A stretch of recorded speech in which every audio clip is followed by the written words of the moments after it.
ఈ రోజున భయం ఒక క్యాన్సర్ వ్యాధి వలె చాలా మందిలో వ్యాప్తి చెందుతూ ఉంది.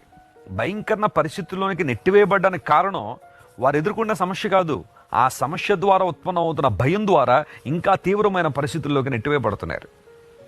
నువ్వు నిజంగా పరిశీలన చేస్తే, దేవుని మీద ఆనుకుని విశ్వాసనేత్రాలతో నువ్వు చూడగలిగితే నీ సమస్యను నువ్వు చాలా ఈజీగా జయించగలవు. కానీ అపవాదం ఏం చేస్తారంటే నీ సమస్యను మ్యాగ్నిఫై చేస్తూ ఉంటాడు.